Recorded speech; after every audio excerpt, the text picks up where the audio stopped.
Si tu as l'Esprit de Dieu en toi, tu es un Jonas. Et Dieu veut que tu accomplisses quelque chose. Bien-aimé, quand Jonas, il y a beaucoup de personnes encore qui sont en train de mourir dans leur péché.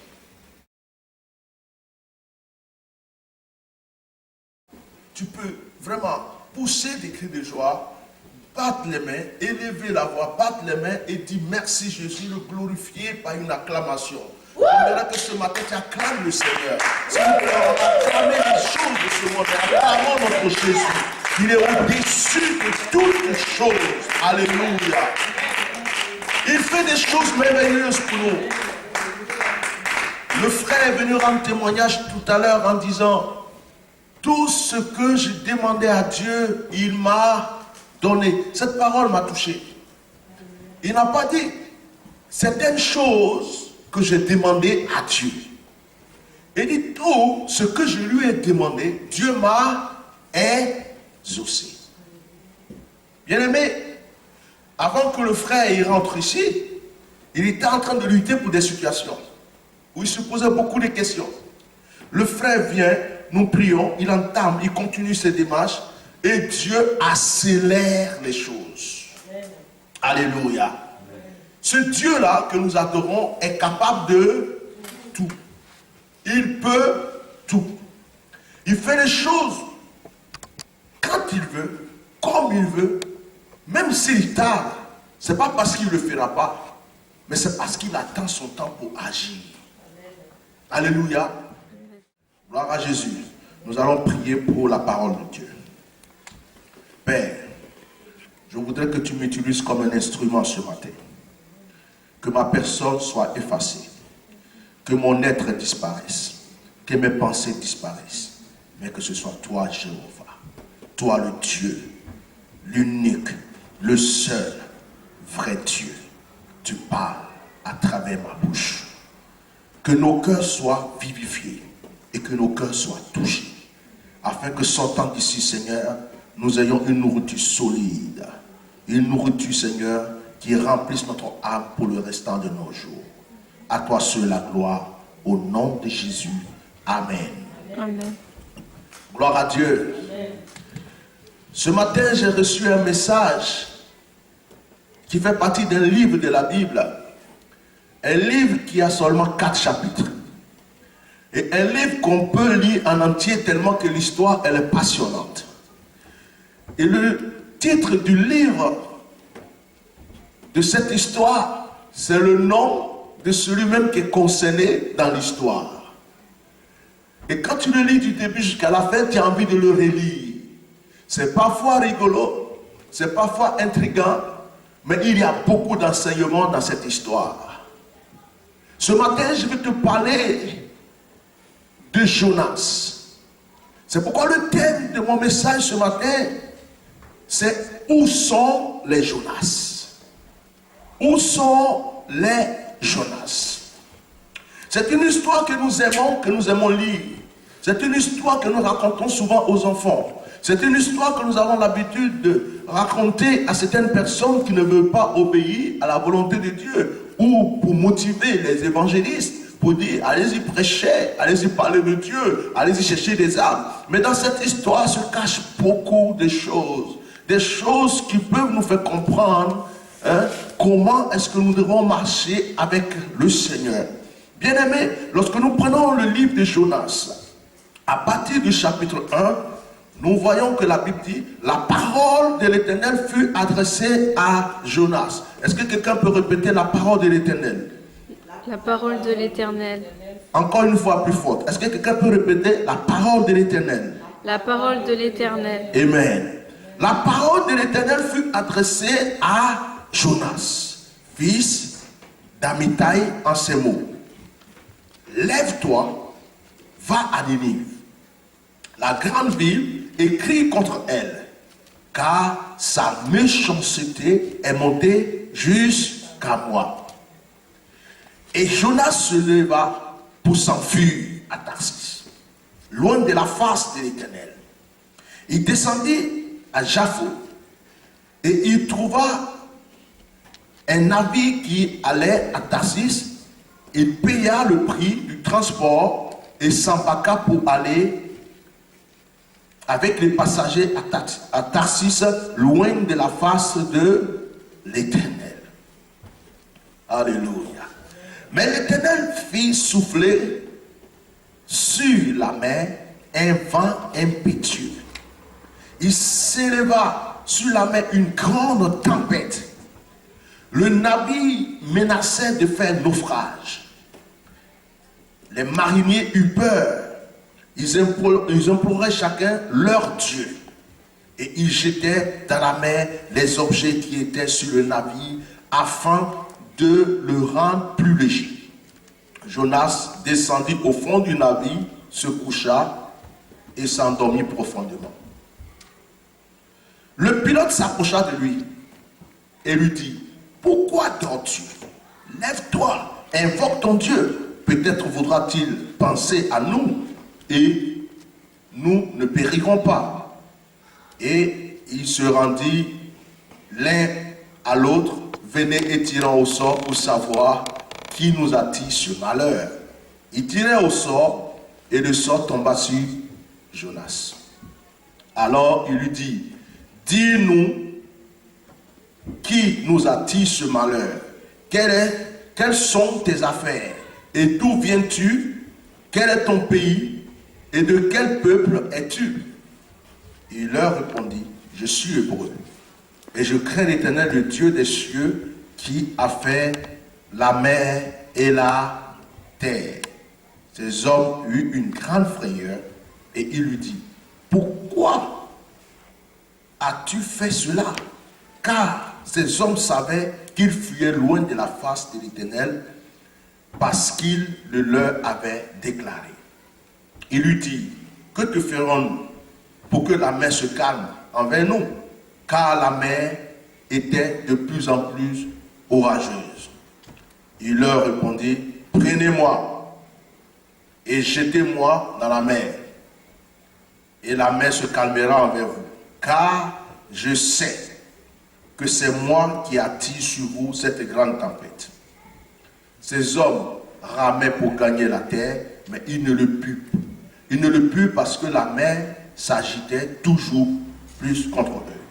Alors ils invoquaient l'Éternel et dit: ô Éternel, ne nous fais pas périr à cause de la vie de cet homme, et ne nous charge pas du sang innocent, car toi, Éternel, tu fais ce que tu veux. Puis il prit Jonas et le jetait dans la mer. Et la fureur de la mer s'apaisa. Cet homme fut saisi d'une grande crainte. Ces hommes furent saisis d'une grande crainte de l'Éternel et ils offrirent un sacrifice à l'Éternel et firent des vœux. L'Éternel fit venir un grand poisson pour engloutir Jonas, et Jonas fut dans le ventre du poisson 3 jours et 3 nuits. Je vais m'arrêter là un instant.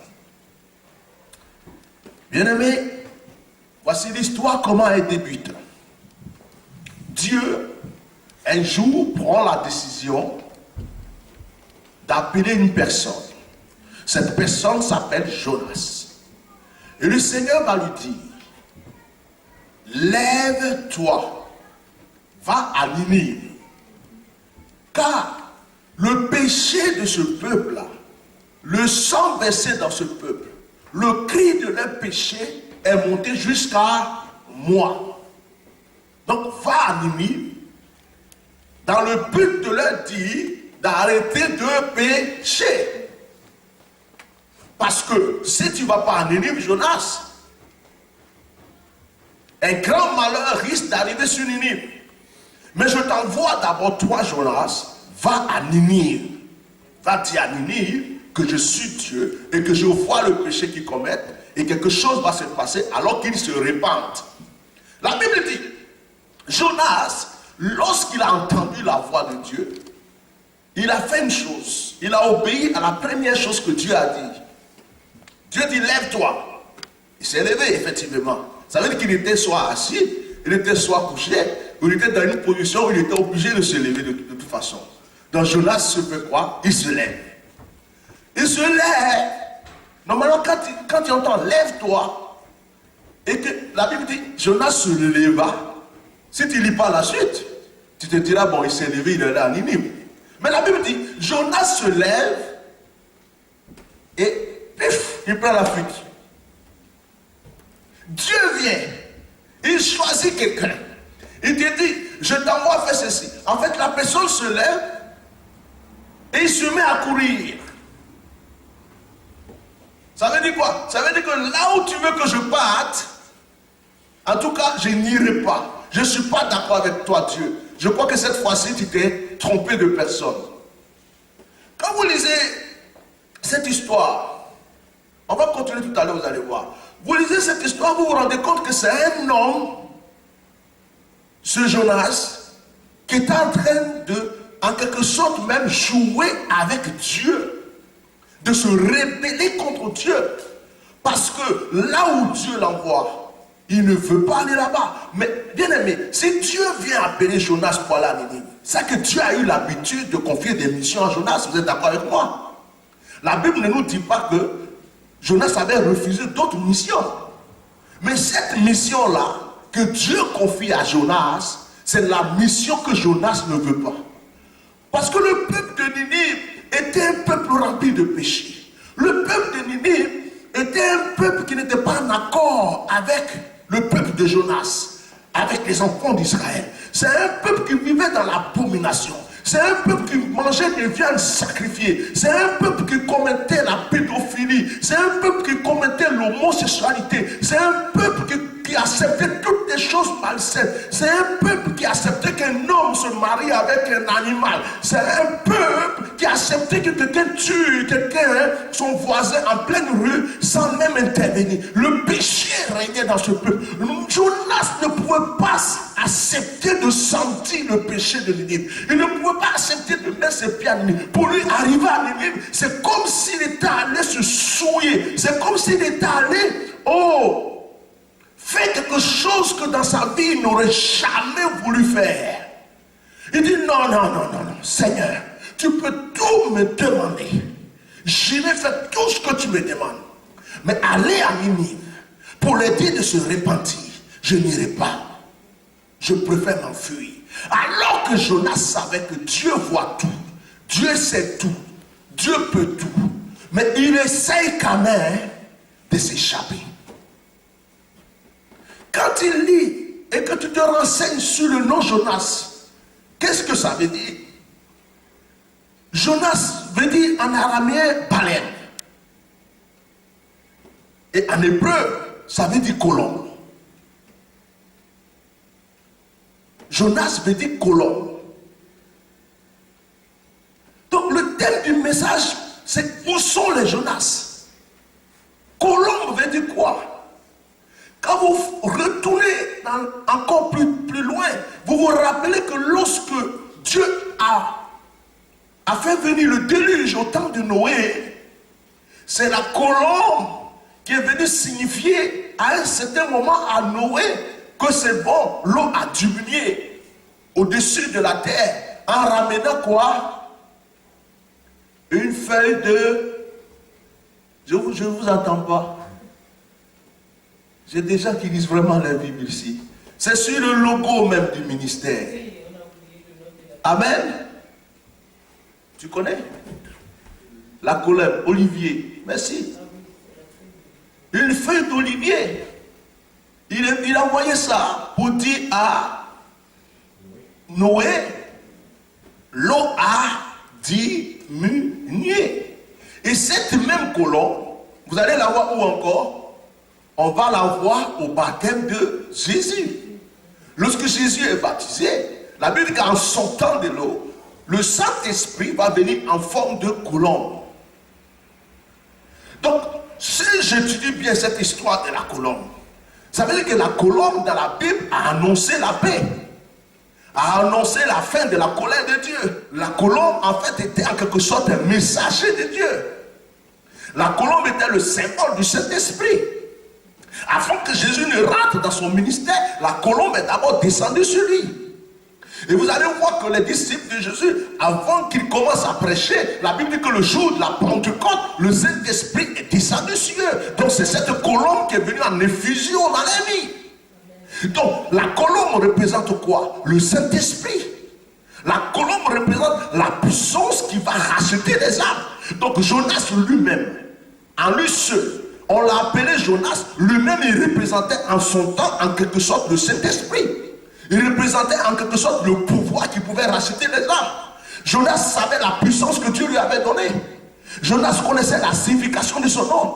Jonas savait que c'est lui, Jonas, en tant que colombe, en tant que pouvoir de Dieu, arrivait à Ninive et qu'il ouvrait sa bouche à cause de la puissance qui était en lui, à cause du pouvoir de la colombe qui était en lui, les âmes allaient automatiquement être rachetées. Mais Jonas ne voulait pas la conversion de Ninive. Il ne voulait pas. Il savait qu'il n'allait jamais se déplacer, aller à Ninive pour rien. Il savait que s'il arrivait là-bas, qu'il prêchait et qu'il parlait, quelque chose allait se faire. Mais Jonas ne voulait pas aller à Ninive. Pour Jonas, dans sa tête, Ninive était mise dans un panier prévu pour l'enfer. Bien aimé, l'esprit de Jonas nous arrive des fois. Des fois, nous avons l'impression en tant que chrétiens que nous sommes sauvés, mais d'autres personnes sont réservées pour l'enfer. D'autres personnes sont réservées pour la mort. Amen. Ça veut dire que nous passons à côté de certaines personnes et nous oublions de leur dire que Jésus les aime. Nous oublions de les apporter ce qu'on appelle la bonne nouvelle. Jonas, en quelque sorte, si je traduis bien son nom de ma manière à moi, ça veut dire bonne nouvelle. La colombe au temps de Noé a annoncé une bonne nouvelle. La colombe au temps de Jésus est venue pour dire que Jésus était celui qui était le Fils de Dieu, choisi de Dieu. Donc ça nous annonce aussi une bonne nouvelle. Donc Jonas était un apporteur de bonnes nouvelles, bien aimé. Un homme qui est parti, quand vous lisez l'histoire, il a été jeté où? Dans l'eau. Pourquoi il a accepté d'être jeté dans l'eau? Parce qu'en araméen, son nom veut dire baleine. Est-ce qu'une baleine peut se noyer dans l'eau? Il connaissait la signification de son nom. Il savait que l'eau ne pouvait pas le tuer, Jonas. Et il savait que l'eau ne pouvait pas l'engloutir. Dans l'eau, il est baleine et dans l'air, c'est une colombe. Vous n'avez pas acclamé Jésus. Amen. Jonas, il savait qui il était. Il n'allait pas me dire, jetez-moi là-haut puisqu'il n'allait pas s'envoler. Il dit, puisqu'on est dans l'eau sur un bateau, mettez-moi dans l'eau. J'ai la solution dans l'eau. Mais ce qu'il a oublié, c'est que lui, sa solution qu'il a dans l'eau, il y a celui-là même qui lui a donné cette solution qui est encore en eau et qui a d'autres solutions que lui, il n'avait pas pensé. Il croyait qu'en tombant dans l'eau, il allait pouvoir nager pour sortir à cause du nom, à cause du pouvoir de la baleine qui était en lui, à cause du nom baleine qu'on lui a donné. Mais ce qu'il ne savait pas, c'est qu'il y a un autre poisson qui était encore plus grand que la baleine, qui était commandé par celui qui a créé tous les poissons, celui qui a créé le monde, celui qui a créé le ciel, la terre, qui a amené un autre poisson plus grand à avaler cette baleine. Toi, tu es baleine, mais il y a un autre poisson qui viendra t'avaler parce que celui qui est là-haut a créé des êtres plus puissants que toi, Jonas, tes yeux n'ont même pas encore vu. Personne ne peut discuter et lutter avec le pouvoir de Dieu. Lorsque tu as décidé quelque chose de toi, ou que lorsque tu as décidé quelque chose avec toi, ou que lorsque Dieu a commandé quelque chose et qu'il te demande d'accomplir quelque chose, tu ne peux pas fuir Dieu. Tu ne peux pas fuir la présence de Dieu. Tu ne peux pas fuir l'ordre de Dieu. Va te cacher où tu veux. Dans la nuit, Dieu te voit.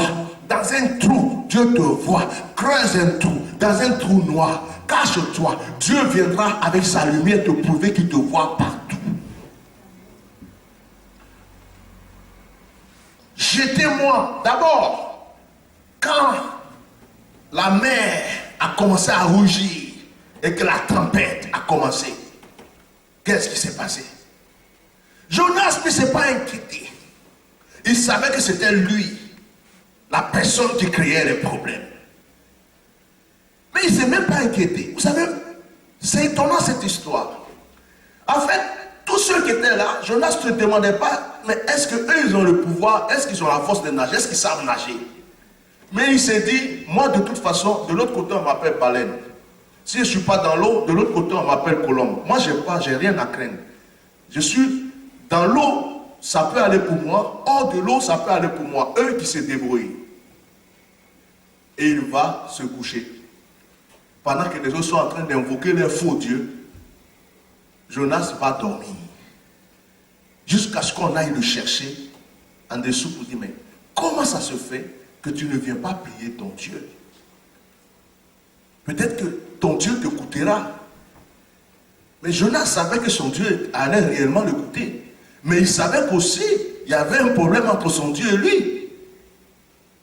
Que la seule chose que son Dieu voulait, c'était qu'il sorte de ce bateau pour aller à Ninive. Après la solution, bon, qu'est-ce qu'on fait, Jonas?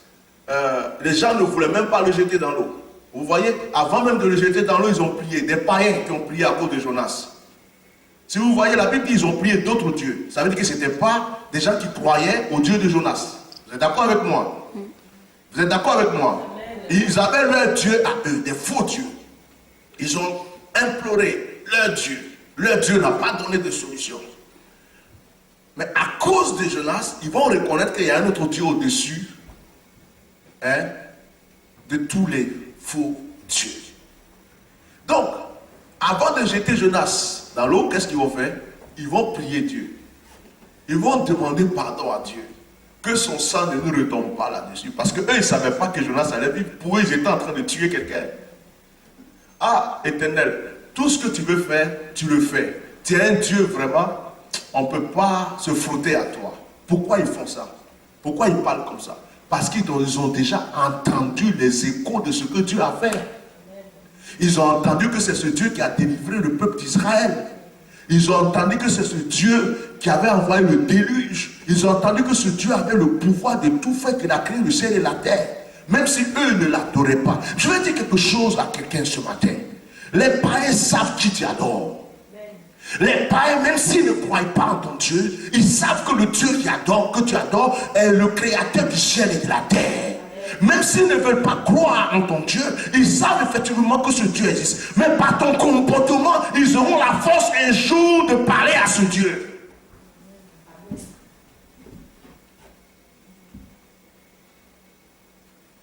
Par ta vie, un jour, ils auront le courage de dire quelque chose à ce Dieu. Ils pourront par exemple dire, Seigneur, bénis-moi de la même manière que tu as commencé à bénir Florian. Si tu es le Dieu qui est en train de sortir cet enfant ou cet homme de la misère, de la pauvreté, si tu es le Dieu qui vient de guérir cette personne du sida, si tu es le Dieu qui vient de faire voir cet aveugle, si tu es le Dieu qui vient de libérer cette personne, si tu es le Dieu qui vient de donner une situation à cette personne qui n'avait aucune situation, c'est que tu es le seul vrai Dieu. J'aimerais que tu me bénisses aussi. Des gens prieront ton Dieu à travers ta vie.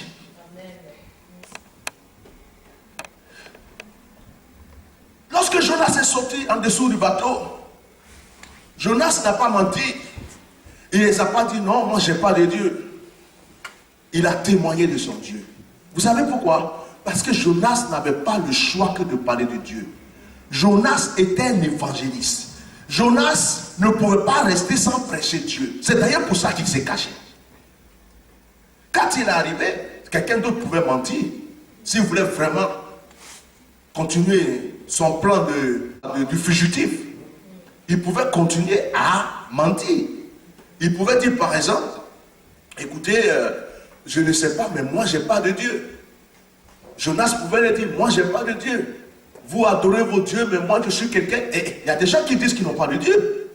Il y a des gens qui disent qu'ils sont athées, qui ne croient à rien du tout. Mais Jonas pouvait le dire ça, mais Jonas ne l'a pas dit. Jonas dit, effectivement, j'adore le Dieu qui a créé le ciel et la terre. Et il va leur dire, si je me trouve ici avec vous, c'est parce que je voulais fuir ce Dieu. Mais on ne peut pas fuir Dieu. On ne peut pas s'enfuir. Quand Dieu te demande quelque chose, fais-le. Parce que quel que soit là où tu vas te mettre, il a le pouvoir de venir te rechercher pour que tu accomplisses cette chose.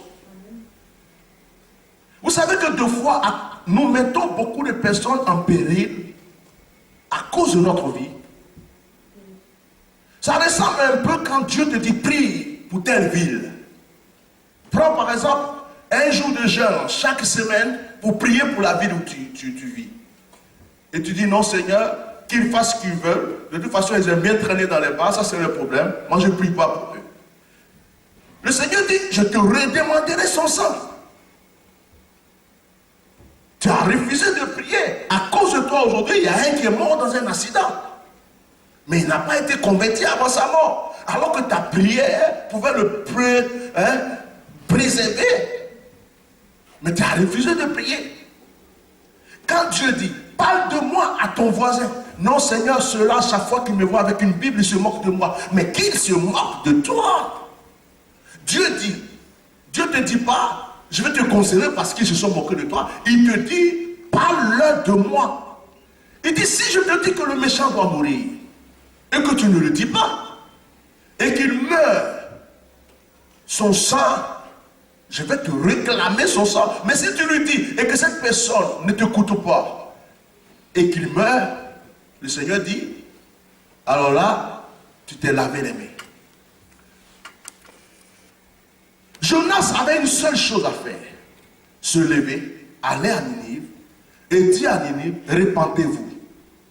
Dieu a vu que vous vivez dans le désordre, et cela ne réjouit pas son cœur, il y a une colère qui va s'abattre sur vous. C'est tout ce qu'il avait à dire à Ninive. Mais Jonas dit, je ne vais pas à Ninive. Jusqu'à ce que Jonas aille où? Au fond de la mer. Ils l'ont jeté, comme il a demandé lui-même, jetez-moi de ce bateau et vous vivrez. Ils l'ont jeté, qu'est-ce qui s'est passé? Pendant qu'il y tombait, puisque lui, son nom en araméen veut dire baleine, il a cru qu'il allait descendre dans l'eau et puis pouvoir nager, se débrouiller pour sortir et s'enfuir. Mais pendant qu'il plongeait dans l'eau, il n'est pas descendu dans l'eau. Il y avait un poisson plus gros que la baleine qui l'attendait et c'est dans le ventre de ce poisson qu'il est rentré. Et pendant 3 jours dans le ventre de ce poisson, Dieu va le faire jeûner, un jeûne forcé, de 3 jours à sec. Et dans ce ventre du poisson, où il ne buvait pas, il ne mangeait pas, où il s'est rendu compte qu'en fait il n'était pas dans la mer, qu'il était dans un autre endroit, mais sous la mer. C'est là que Jonas va prendre conscience. Et il va commencer à prier. Dans le chapitre 2, il va commencer à dire à Dieu, pardonne-moi, tu es le Dieu qui peut tout. C'est-à-dire que dans le ventre du poisson, maintenant, il va commencer à se repentir et à reconnaître la force et la puissance de Dieu. Bien-aimé, Dieu va faire quoi? Est-ce qu'il va dire à Jonas, non, parce que tu m'as désobéi, je ne te pardonnerai plus jamais? Non, le Seigneur a exaucé sa prière dans le ventre du poisson. Souvent, nous croyons que pour que Dieu nous exauce, c'est quand nous allons nous mettre sur un toit pour crier. Ou quand nous allons lever la voix dans la rue, comme certaines religions le font. Il faut qu'on les voie dans la rue en train de faire. Des fois, nous croyons que c'est quand nous allons... Non, bien-aimé. Jésus lui-même a dit, quand tu veux prier, pas dans le lieu secret dans ta chambre, prie. Ton Père céleste, celui-là que tu es en train de prier, il te voit dans le secret. Et dans ce secret-là, il va te... Alléluia. Bien-aimé, Jonas, dans le ventre du poisson et sous la mer, va parler à qui? À Dieu. Et Dieu va entendre sa prière.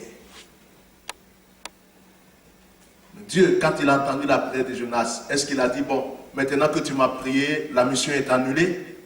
Non. Le poisson va obéir à l'ordre de Dieu. Si tu ne veux pas écouter Dieu, si tu ne veux pas faire ce que Dieu te demande, Dieu a d'autres êtres vivants, même des animaux à son service, qui accompliront sa volonté. Je ne sais pas si vous m'avez compris ce matin. Amen. En tout cas, moi, je n'aimerais pas que ce soit un chien qui accomplisse la mission que Dieu m'a donnée. J'aimerais pas que ce soit, je ne sais pas, un poisson ou que Dieu m'a confié quelque chose, je suis supérieur aux animaux et je vais accomplir ce que Dieu m'a donné. Ça, c'est vraiment honteux que ce soit un animal qui accomplisse la mission que Dieu m'a donnée parce que j'ai refusé de l'accomplir. Regardez, dans la Bible, il n'y a pas un âne qui a parlé. Qu'est-ce que Dieu ne peut pas faire? Un âne a parlé. Un âne a sauvé quelqu'un. Voilà. Et l'âne lui a parlé. L'âne lui a sauvé la vie.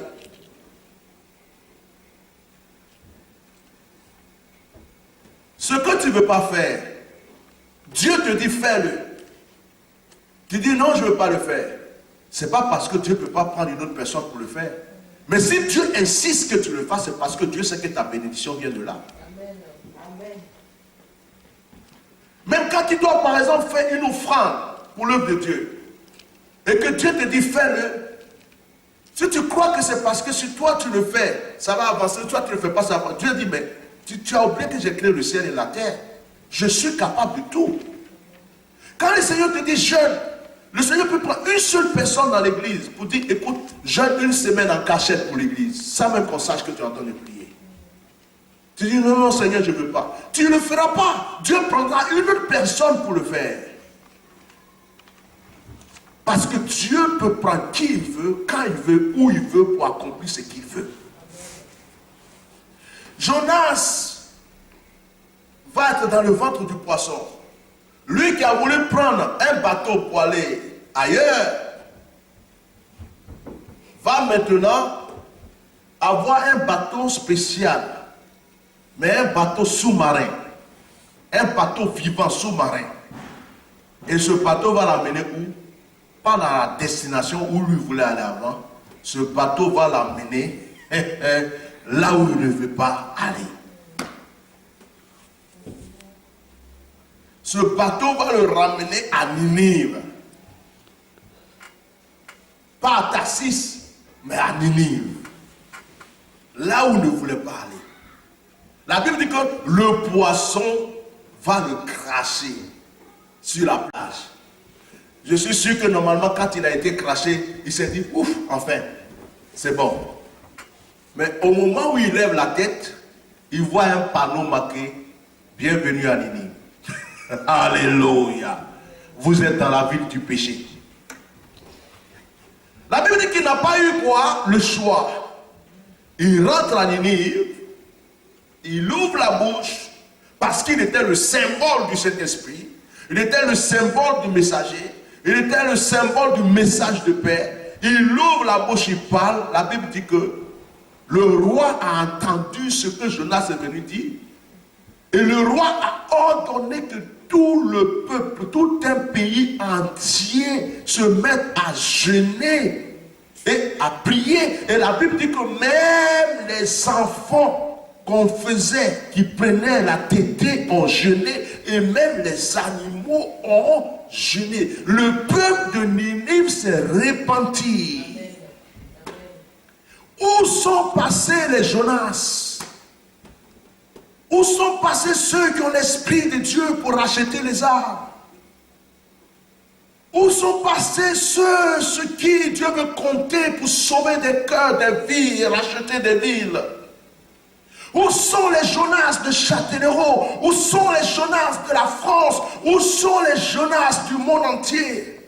La Bible dit, vous êtes le sel de la terre et la lumière du monde. Le Saint-Esprit n'est pas descendu le jour de la Pentecôte. L'Esprit de Dieu est descendu parce que Jésus a dit, vous recevrez une puissance. Le Saint-Esprit survenant sur vous, et vous serez mes Jonas, et vous serez mes témoins, et vous serez mes personnes qui iront annoncer la bonne nouvelle. Mais bien aimés, sommes-nous en ce moment en train d'accomplir la volonté de Dieu, ou est-ce que nous sommes en train de nous enfuir comme Jonas était en train de s'enfuir? Jonas a préféré préserver sa vie. Il s'est dit, à Ninive, on ne sait jamais. Un fou, un malade mental peut me voir et me blesser et me tuer. Je ne sais pas, à Ninive, il paraît que là-bas, ils violent même les hommes. Je ne veux pas me faire violer. Je ne sais pas, à Ninive, il paraît que pour rien du tout, on tue les gens. Je ne veux pas mourir. Jonas a refusé, il a oublié que sa vie ne lui appartenait pas. Il a oublié qu'il y a un créateur. Et que ce créateur l'a créé. Et que sur terre, il avait une mission à accomplir.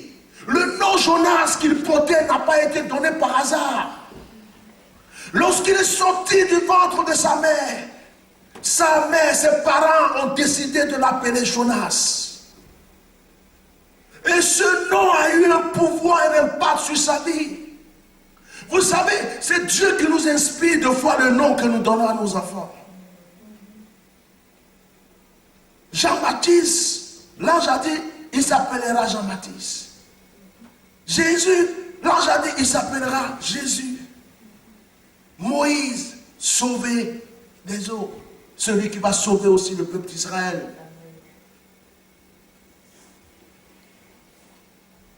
Quand vous fouillez, vous essayez d'analyser les noms de tous ceux que Dieu a utilisés, sans même le savoir, leurs parents les ont donné des noms qui avaient un pouvoir.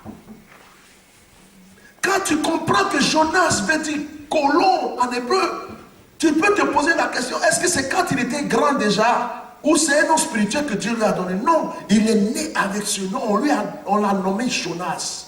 Il est né pour apporter l'évangile. Tu es né pour accomplir quelque chose.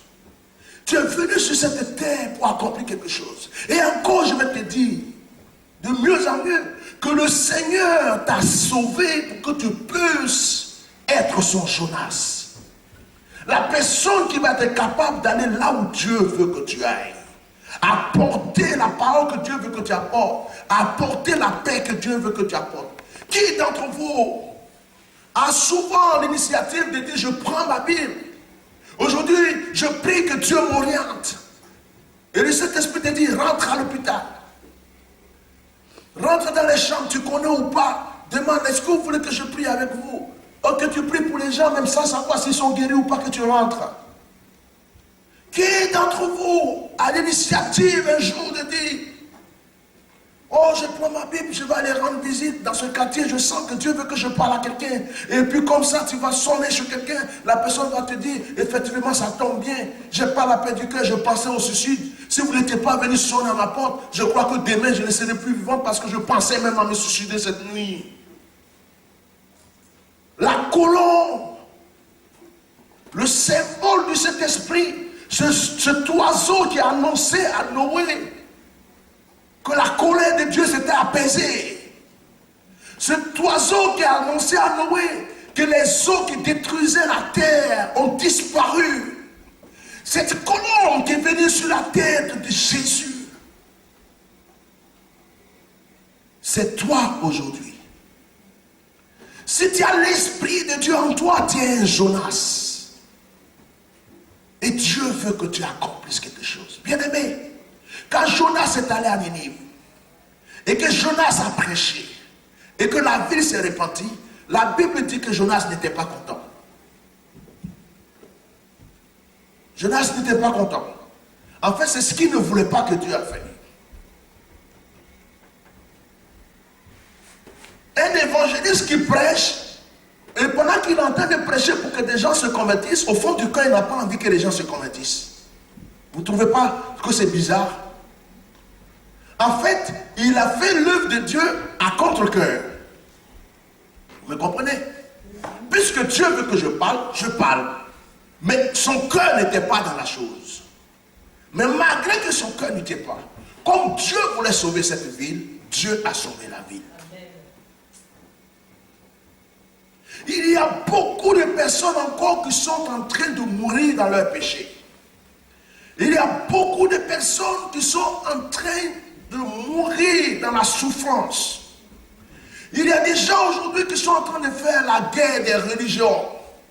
Il y a des gens qui sont en train, quand ils passent sur Internet, il y a d'autres qui vont dire oui, la femme ne doit pas porter le foulard, la femme doit porter le foulard, la femme ne doit pas porter le pantalon, la femme doit porter le pantalon, mais un homme de Dieu ne doit pas s'habiller comme ça, un homme de Dieu ne doit pas...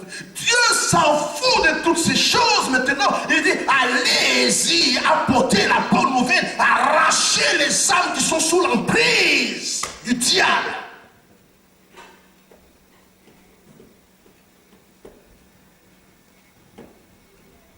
Nos religions, nos points de vue, nos arguments, nos pensées, ce que nos parents nous ont inculqué. Moi, j'étais catholique, je disais, je n'allais jamais sortir de l'église catholique parce que mes grands-parents, ma mère, toute ma famille est catholique. Mais Dieu dit, je veux rentrer quelque part dans ton cœur.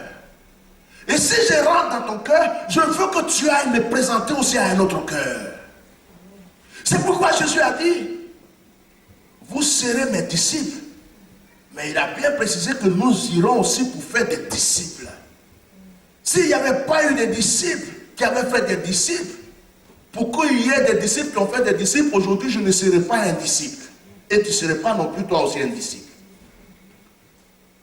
Tu dois en faire des disciples. À travers ta vie. À travers ta vie de prière. À travers ta propre personne. À travers tes finances. Bien-aimé, demande-toi, je suis le Jonas, dans quel sens? Dans la prière, dans l'évangélisation, à travers mes offrandes, à travers ma vie de jeûne. Il y a des gens qui passent le temps à jeûner pour le royaume des cieux. Des femmes âgées qui sont chez eux, qui ne peuvent plus sortir pour aller évangéliser, elles sont assises, elles attendent que des sujets de prière pour prier pour les gens. Surtout pour les hommes de Dieu. Et il y a des gens aussi qui disent, moi je travaille, mes finances ne servent à rien d'autre que pour faire avancer l'œuvre de Dieu. Et grâce à eux, des âmes sont rachetées. Et il y a des gens aussi qui prennent leur temps, sortir, aller parler de Dieu. Il y a une chose qui va te rendre heureux et riche au ciel. C'est quand il va arriver que tu vas voir le nombre de personnes que tu as ramenées à Christ. Quand tu vas voir une foule de personnes en train de chanter Alléluia, Hosanna, et une foule de personnes en train de dire merci. Merci de ce que tu t'es sacrifié. On t'a insulté, mais tu as continué. On t'a craché dessus, mais tu as continué. On s'est moqué de toi, mais tu as continué. Grâce à tes jeûnes, grâce à tes prières, grâce à tes évangélisations, aujourd'hui, nous ne sommes pas à l'enfer. Nous avons hérité le royaume des cieux. Là, tu pourras dire, je n'ai pas passé mon temps en vain à chercher des âmes pour Christ. Bien-aimé, pour ne pas aller au-delà du temps, comme on a commencé un peu en l'état aujourd'hui, je vais te motiver pour te dire que tu dois être le Jonas de ta famille, le Jonas de ta génération, le Jonas de ta ville, le Jonas de ton pays et même le Jonas du monde entier. Tu dois souffrir intérieurement quand les âmes ne sont pas sauvées. Tu dois te demander qu'est-ce que je peux faire pour racheter les âmes. Est-ce la prière? Est-ce plus de consécration? Est-ce l'évangélisation? Ou est-ce que Dieu a besoin de mes finances? Tu dois arrêter de penser à des choses qui ne te serviront à rien, parce qu'un jour le Seigneur te redemandera le compte. Alléluia. Tu ne peux pas fuir ton destin. Tu ne peux pas fuir ce qui a été prédestiné pour ta vie. Si le Seigneur avait décrété qu'à travers toi, il doit y avoir 1 milliard d'âmes sauvées pour le royaume des cieux, tant que les 1 milliard d'âmes n'ont pas été sauvées, tu n'as pas encore accompli ta mission. Si le Seigneur dit que toi, ça sera 10 personnes, si les 10 sont gagnés, c'est bon. Souvent, nous sommes étonnés. Il y a des chrétiens qui meurent plus tôt que d'autres, n'est-ce pas? Il y a d'autres qui meurent jeunes, même les serviteurs de Dieu. Il y a d'autres qui meurent jeunes, il y a d'autres qui meurent vieux. Il y a d'autres, jusqu'actuellement, ils ont 90 ans, presque 100 ans. Mais il va te dire, je servais Dieu depuis que j'avais 16 ans. Ils sont encore là. Et il y a d'autres qui commencent, et ils ne font même pas 3 ans de ministère, 2 ans de ministère, on n'entend plus parler d'eux, on dit ils sont morts. Chacun a un but sur cette terre. J'ai l'habitude de dire que ce n'est pas par hasard que je suis venu dans cette ville. Je n'ai jamais songé, rêvé, imaginé ou voulu. Dieu dit, tu es mon Jonas pour Châtellerault, va-t'en. J'ai obéi. Aujourd'hui, tu es aussi le Jonas, tu es dans ce bateau. Et Dieu va t'utiliser dans un domaine qu'il a prévu pour toi. Respecte le domaine dans lequel Dieu te met. Respecte ton domaine, parce que c'est ce qui t'élèvera. Bien aimé, je vous donne un exemple très simple. Quand je travaillais, je multipliais 2 fois 2 travails. Je travaillais beaucoup pour avoir de l'argent. Le salaire tombait, mais il y avait toujours un problème par-ci, un problème par-là, une chose par-là, une chose ici. Et 2 fois, je me demandais, mais je travaillais pourquoi? Amen. Jusqu'à ce que je sois heureux de travailler, mais qu'un jour, le Seigneur me dise, mon serviteur, comme j'ai besoin de toi, et que tu dois effectuer beaucoup de voyages, et que tu iras chaque fois qu'on a besoin de toi, que ce soit à Paris, que ce soit n'importe où, les gens t'appellent tard dans la nuit, il faut que tu ailles, et que tu n'auras pas toujours des arguments à donner à tes patrons, alors je t'appelle en plein temps. J'ai discuté avec le Seigneur, comme Jonas. J'ai dit, mais Seigneur, mes enfants vont manger quoi? Dans cette France, dans ce monde, je fais quoi? Le Seigneur dit, c'est moi Dieu. Je prendrai soin de toi. J'ai obéi, bien-aimé. Je ne dis pas que c'est tout à fait tous les jours la fête.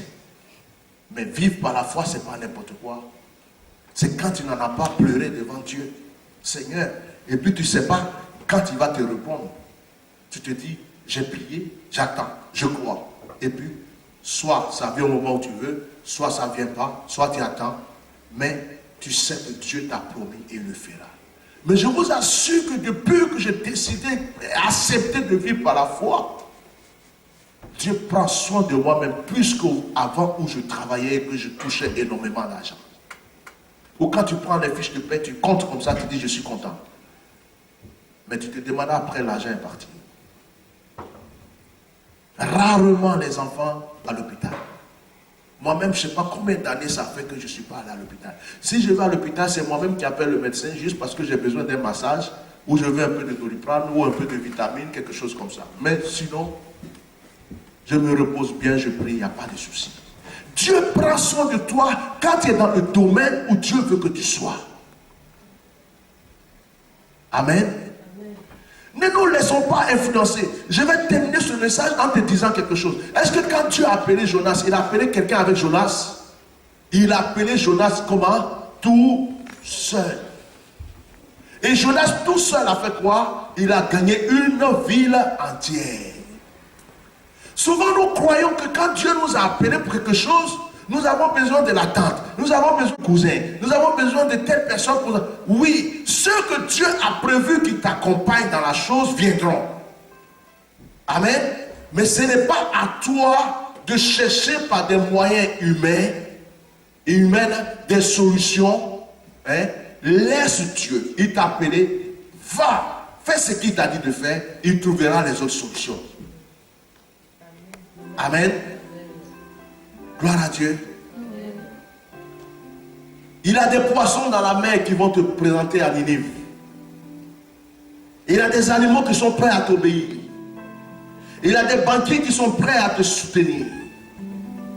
Il y a des anges qui sont prêts à te soutenir, à te protéger. Mais il faut que tu parles comme Jonas a parlé dans le ventre du poisson. Seigneur, je te demande pardon, car depuis longtemps, tu m'as appelé pour ceci. J'ai négligé, mais aujourd'hui, je veux reprendre cette flamme. Je ne veux pas regarder tout ce qui se passe autour. Tout ce qu'ils diront, tout ce qu'ils me feront. Je ne veux pas regarder tout ça. Je veux simplement obéir à ta parole. Et je sais que Seigneur, de là vient ma bénédiction. Prions le Seigneur. Merci Seigneur. Merci pour ta parole qui est la vérité. Tu nous demandes ce matin où sont les Jonas? Où sont ceux qui iront racheter les âmes? Où sont ceux qui iront manifester ta volonté? Et Père, ce matin, nous te disons, me voici Seigneur, envoie-moi.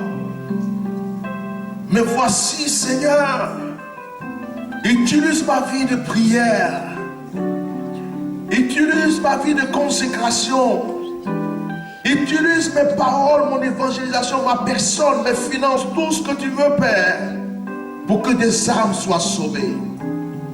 Je suis ton Jonas, pas dans le sens de la désobéissance, mais dans le sens de l'obéissance. Père, nous prions ce matin que l'onction qui était sur la vie de Jonas descende sur nous. Et que cette onction nous permette, Seigneur, d'arracher encore plus d'âmes perdues dans le royaume des ténèbres, afin que ton seul nom soit glorifié. Que cette parole, Père, nous fasse revivre. Et que nos foi se renouvellent. Que nos vies de prière se renouvellent, afin que ton seul nom soit glorifié. Abba, Père, sois élevé au nom de Jésus. Amen. Que le Seigneur bénisse sa parole. Vous pouvez acclamer le Seigneur, s'il vous plaît. Gloire à Dieu. Que le Seigneur soit béni.